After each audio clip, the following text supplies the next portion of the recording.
नमस्कार मित्रों, मैं फार्मासिस्ट दीपक मौर्य आज आपको बताने वाला हूं कि बुखार क्यों होता है, बुखार होने के कारण क्या-क्या हैं। अकॉर्डिंग टू आयुर्वेद देखा जाए तो जो हमारे शरीर का टेम्परेचर अगर बढ़ जाता है तो वो ज्वर की स्थिति मानी जाती है। जैसा कि हम सभी लोग जानते हैं, हमारे शरीर का जो टेम्परेचर है वो 37 डिग्री सेल्सियस होता है। 37 डिग्री सेल्सियस से अगर वो बढ़ जाता है तो ज्वर की स्थिति मानी जाती है। अकॉर्डिंग टू आयुर्वेद निघट्टू के अनुसार और वैसे रत्नावली के अनुसार ज्वर 8 प्रकार के होते हैं। जब वात पित्त कफ तीनों कुपित होकर के रस धातु के साथ मिल जाएं और अग्न्याशय से अग्नि को पूरे शरीर में फैला दें तो ज्वर हो जाता है। ज्वर का मतलब होता है शरीर को जर्जर कर देने वाला, मतलब शरीर को कमजोर कर देने वाला। ज्वर बहुत ही खतरनाक होता है। बहुत से प्रकार के ज्वर पाए जाते हैं, हम आपको बताते हैं। वात ज्वर, पित्त ज्वर, कफ ज्वर, वात पित्त ज्वर, पित्त कफ ज्वर और वात कफ ज्वर, संधिपात्र ज्वर और आगंतुक ज्वर। ये 8 प्रकार के आयुर्वेद के अकॉर्डिंग ज्वर होते हैं निघट्टू के अनुसार। और अगर हम इन ज्वरों को ठीक नहीं कर पाते हैं तो समस्या होती है, या ये ज्वर जब हमें हो जाते हैं तो अच्छे से पहचान ना होने की वजह से हम अंग्रेजी दवा खाते हैं और वो बुखार बिगड़ जाता है, जिसे बोलते हैं कि हमारा बुखार बिगड़ गया है। और जब ज्वर बिगड़ जाता है तो विषम ज्वर हो जाता है। तो विषम ज्वर में भी 7 प्रकार के ज्वर होते हैं। वो कौन कौन से होते हैं? रसगत ज्वर होते हैं, रक्तगत ज्वर होते हैं, मांस ज्वर होते हैं, मेद ज्वर होते हैं, अस्थि ज्वर होते हैं, मज्जा ज्वर होते हैं, शुक्रगत ज्वर होते हैं। 7 प्रकार के विषम ज्वर होते हैं।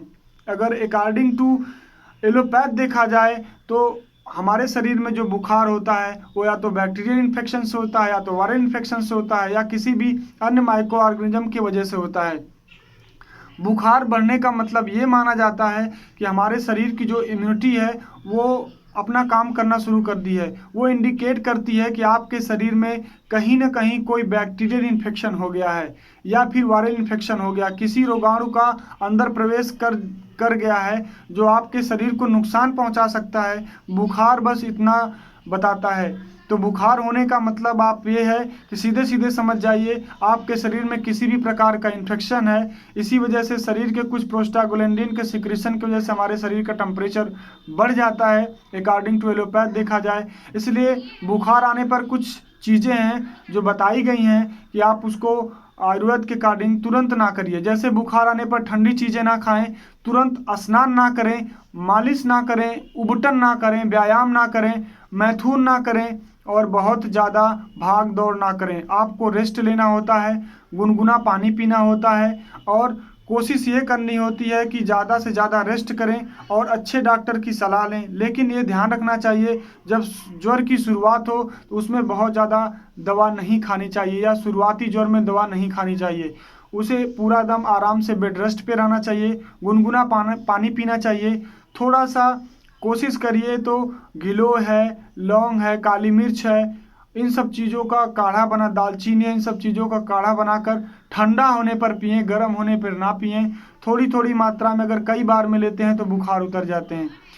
एलोपैथ के अकॉर्डिंग देखा जाए तो डेंगू ज्वर होता है, मलेरिया ज्वर होता है, आंत्री ज्वर होता है जिसे आप टाइफाइड कहते हैं, तो मस्तिष्क ज्वर होता है। लेकिन आयुर्वेद के अकॉर्डिंग 8 प्रकार के ज्वर होते हैं जो हम आपको बता चुके हैं। और जब विषम ज्वर अगर बुखार बिगड़ जाता है तो विषम ज्वर 7 प्रकार के होते हैं। इसमें जो रसगत ज्वर है, आपके शरीर के जो रस हैं, मतलब हार्मोन्स और एंजाइम्स से मिलकर के जो बुखार होते हैं उसे रसगत ज्वर कहा जाता है। रक्तगत ज्वर, ऐसा बुखार जो आपके रक्त में हो उसे रसगत ज्वर कहा जाता है। ऐसा बुखार जो आपके मांसपेशियों में समस्या पैदा करे उसे मांस ज्वर कहा जाता है। मेद ज्वर, जो आपका मेद बढ़ाए या मेद की वजह से उत्पन्न हुआ हो उसे मेद ज्वर कहते हैं। अस्थि ज्वर का मतलब कुछ लोग बोलते हैं हमारा जो बुखार है वो हड्डियों में है और वो नहीं निकल रहा है, तो अस्थियों की वजह से अस्थियों में जो विकार हो जाता है अस्थि ज्वर कहलाता है। या हड्डियां टूटने टाइप का लगता है कि हमारी हड्डियां टूट गई, बहुत ज़्यादा बुखार है।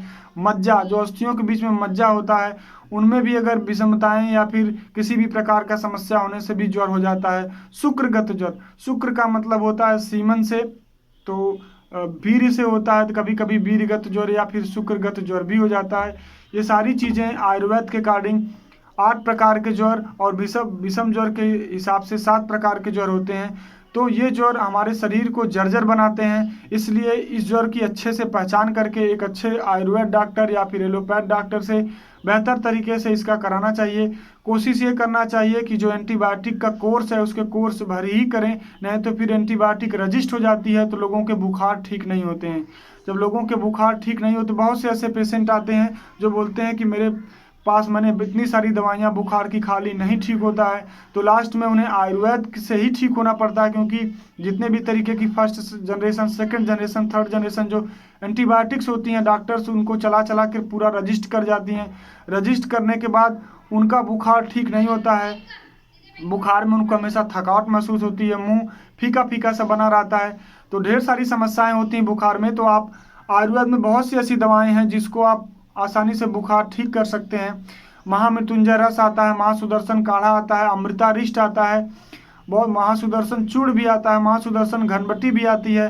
तो ये कौन सा ज्वर है उसको आइडेंटिफाई करके तो हम पेशेंट को देते हैं। तो अगर आपको किसी भी प्रकार का ज्वर है, अगर जो एलोपैथ दवा से नहीं सही हो रहा है, तो वो हम आयुर्वेद और होम्योपैथ से सही कर देते हैं। अगर किसी भी प्रकार की ज्वर संबंधी आपको समस्या हो या ज्वर नहीं ठीक हो पा रहा हो तो आप हमसे संपर्क करें, और अगर आप हमें बताते हैं तो हम आपको एक निश्चित दवा बता सकते हैं जो आप बेहतर तरीके से ठीक हो सकते हैं। अगर हमारी बात आपको अच्छी लगे तो हमारे चैनल को सब्सक्राइब करिए, लाइक करिए।